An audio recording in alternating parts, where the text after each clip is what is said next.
Most important questions हैं BCA semester 1 के communicative English जो कि सब्जेक्ट आपका रहेगा उस चीज़ के। सो ये इंपॉर्टेंट क्वेश्चंस हैं, चैट जीपीटी से निकाले हुए हैं, मैंने यहाँ पे मेंशन किया हुआ है। फिर भी अगर ये वीडियो आप देख रहे हैं तो हेल्पफुल रहेंगे, ये ऑब्वियसली इंपॉर्टेंट क्वेश्चंस हैं। लेकिन फिर भी मैं आपसे कहना चाहती हूँ कि गो विथ योर सिलेबस, अपने सिलेबस के हिसाब से इंपॉर्टेंट क्वेश्चन देखिए। अगर ये आपके लिए हेल्पफुल है तो तभी देखिए।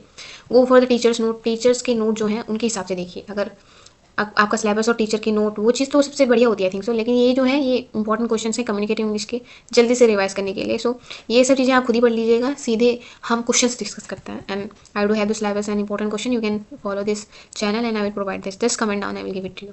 सो फर्स्ट क्वेश्चन है difference between volume and pitch. So answer is here volume pitch, ये वन या 2 नंबर का ही क्वेश्चन है। सो इतना ही लिखना है इसके अंदर। सो दूसरा क्वेश्चन है two tips for effective email writing. So volume का मतलब क्या होता है? रेफर्स टू द लाउडनेस और softness of a sound which is determined by the amplitude of sound wave. Okay.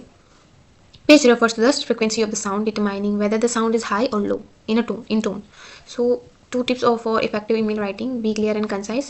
Make sure that you are clear and concise कि जो भी आपका पॉइंट टू पॉइंट जो भी चीज़ें हैं आपने लिखी हुई अपने ईमेल के अंदर, जो कि अननेसेसरी थिंग्स हैं कि ये वो, उसका पूरा का पूरा रीज़न ही आपने खोल के दे दिया है। नहीं, थोड़ा सा इंपॉर्टेंट पॉइंट वाला जो कि एक रीज़न होना चाहिए वो ऊपर हो जाना चाहिए, दैट्स ऑल।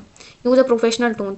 अब ये नहीं कि आप अपनी जैसे कि मैं बोल रही हूँ वैसे नहीं लिखना है वहाँ पे आपको एकदम, अगर टेक्निकल चीज़ लिख रहे हैं, अगर आप टेक्निकल जॉब में हैं, टेक्निकल बैकग्राउंड से आते हैं, तो आपको टेक्निकल लैंग्वेज चूज़ करनी पड़ेगी। एंड बिजनेस से आए तो बिजनेस वाली लैंग्वेज चूज़ करनी पड़ेगी। Even in a informal context maintain a respectful and polite tone. तो जो भी आप ईमेल राइटिंग कर रहे हैं, मेक श्योर दैट वो रिस्पेक्टफुल हो। इवन कभी कभी ना ईमेल राइटिंग में हमें ये चीज़ लिखनी पड़ती है कि सामने वाले को कन्वाइंस करना पड़ता है, या फिर कहें कि कुछ कंप्लेंट्स करनी पड़ती है उनके खिलाफ, या फिर कहें कुछ कहना पड़ता है, फीडबैक देना पड़ता है, या गलत फीडबैक भी देना पड़ता है कि हाँ आपने ये चीज़ गलत कर दी, ये चीज़ गलत हमें लगी।